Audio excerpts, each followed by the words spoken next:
नमस्कार, मी प्रतीक्षा. DNA मराठीमध्ये आपलं स्वागत. धनगर समाजाला अनुसूचित जाती जमाती प्रवर्गातून आरक्षण मिळावे या मागणीसाठी यशवंत सेना पुन्हा एकदा आक्रमक झाली आहे.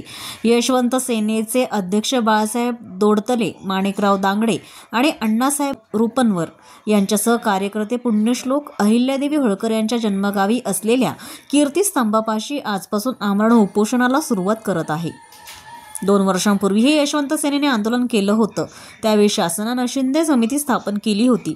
त्या संधीचा अहवाल सरकारनं स्वीकारला होता, मात्र त्याची अंमलबजावणी झाली नाही असा आरोपही उपोषणकर्त्यांनी केला आहे. विधानसभांच्या निवडणुका लागण्यापूर्वी शासनाने तातडीनं आमच्याकडून म्हणजे डॉक्टर सुधाकर शिंदे समिती, जे आमच्या समितीचे अध्यक्ष होते, त्यांच्याकडून अहवाल घेतला. आम्ही अहवाल सादर केला आणि त्याच्यामध्ये 5 राज्यांचा दौरा करून या धनगर समाजाला कसं अनुसूचित जमातीचं आरक्षण मिळू शकतं त्याच्या शिफारशी आहेत, इतरही आर्थिक शिफारशी आहेत. परंतु शासनाने केवळ घेण्याचा एक देखावा केला निवडणुकीच्या तोंडावर.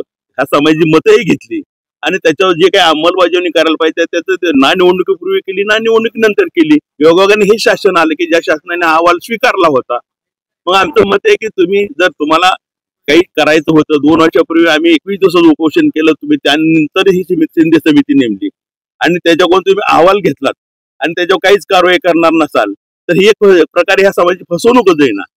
आणि ह्या फसवणुकीचा निषेधार्थ आम्ही पुन्हा एकदा 300वी जयंतीचा खरंच एवढा मोठा माहोल आहे या ठिकाणी, परंतु आम्हाला अगदी दृढ अंतःकरणाने या ठिकाणी उपोषणाचं पाऊल उचलावं लागतंय.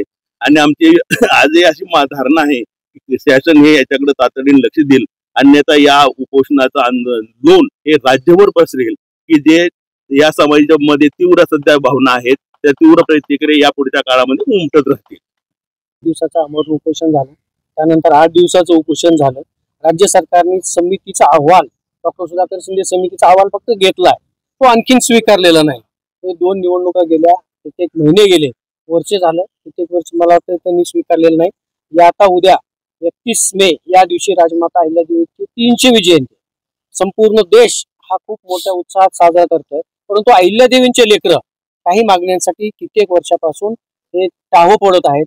राज्य सरकारला आमची विनंती आहे की 31 मेच्या अगोदर या अहिल्यादेवींच्या वारसांना, अहिल्यादेवींच्या लेकरांचा न्याय द्यावा अशी आमची त्यांना विनंती आहे. प्रतिनिधी मुंतजीर शेख, DNA मराठी, अहिल्यानगर.